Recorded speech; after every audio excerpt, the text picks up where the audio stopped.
Here we go, everybody, and the timing could not be any better. It's time to tackle those games that got me into PC gaming and changed the first-person shooter landscape in a major way. Which games are those, you ask? It's HλLF. Everybody knows. Good morning, and welcome to the Black Mesa Transit System.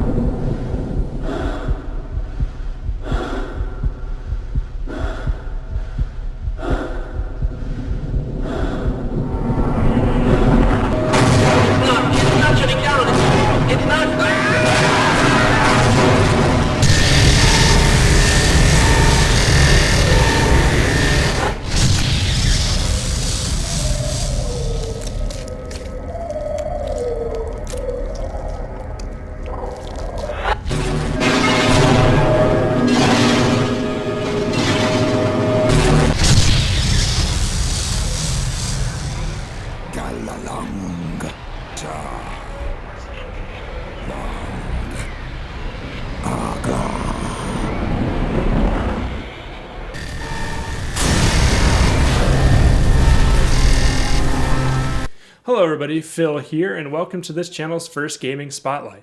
And I can't think of any other series more worthy of being replayed than HλLF. And don't worry, I'll tackle Half-Life 2 and its DLC in future videos, but today we're concentrating on the OG, the one and only Half-Life. But with a slight twist, because we will be diving into the fan remake by the name of Black Mesa, which is an incredible feat and makes revisiting the game even more enjoyable. Good morning, and welcome to the Black Mesa Transit System. Let's take a trip all the way back to November 19th, 1998. Valve Software debuted its first game, Half-Life. Arguably a game that got a lot better if you're willing to sit through the first 5 minutes of train ride. I get this was groundbreaking at the time, and it was creating a sense of scale and gave you cool glimpses on the things going on in Black Mesa. But goddamn, just let me off of this train! The game has you control Gordon Freeman, a scientist of the Black Mesa Research Facility. After an experiment with alien materials goes horribly wrong and opens a portal to an alien world, Gordon must fight his way out of the facility. The thing this game does that had never been done before was the story was told through scripted sequences through the player's point of view.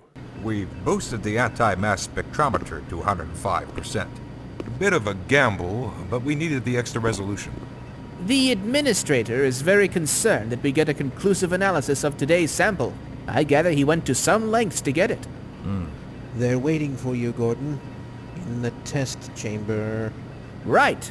Come on then, I'll walk you down.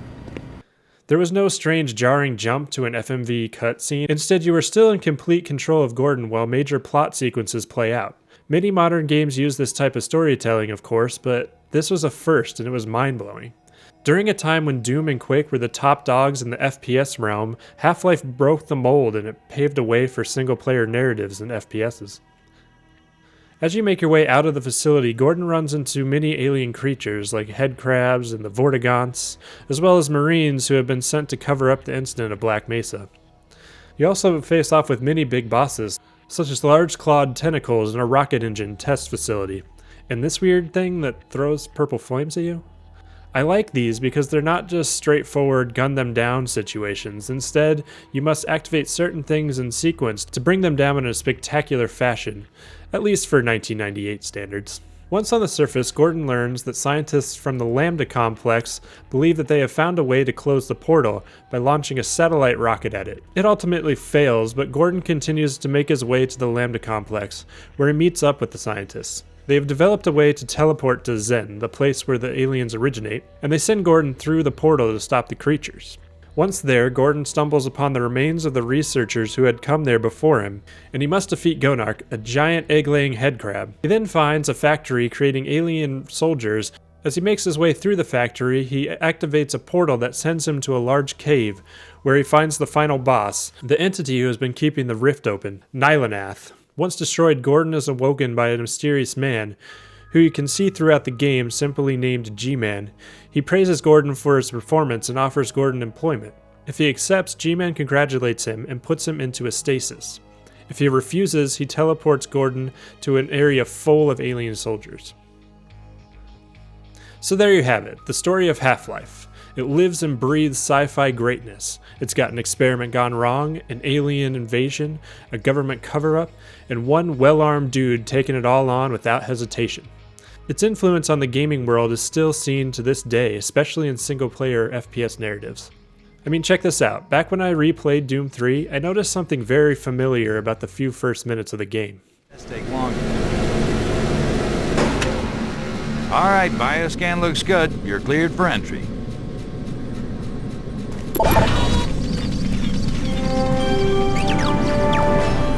On behalf of the UAC, Welcome to Mars. Sell out.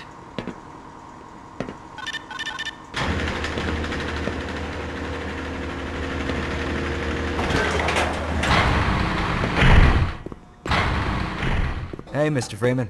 I had a bunch of messages for you, but we had a system crash about, I don't know.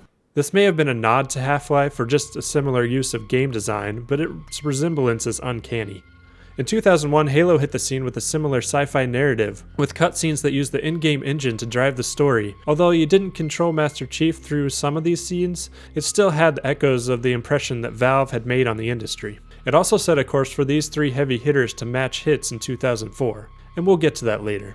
Black Mesa is seriously the best way to play Half-Life again. It uses the source engine found in Half-Life 2, and it really brings the two closer together aesthetically and technically. And now that the game as a whole is playable, there's no excuse not to check out Crowbar Collective's hard work. By far the most impressive part, though, was the recreation of the Zen levels. The environments alone are something to behold. It also showcases the source engine's flexibility and takes it to its limits. And I gotta say, for being a 16-year-old game engine, it still looks good today. I'm excited to see what they do next, since for the most part they're done with Black Mesa. We should all keep an eye out for it for sure. The Half-Life series will always be in my top favorite games, and this is just the beginning of the story. And with Half-Life Alyx on the way, now is the time to revisit these games. So that's exactly what we're going to do. Next time we're going to take a look at the amazing follow-up Half-Life 2. Thank you for watching, everybody. I hope you enjoyed the video, and I will see you in the next one. Goodbye!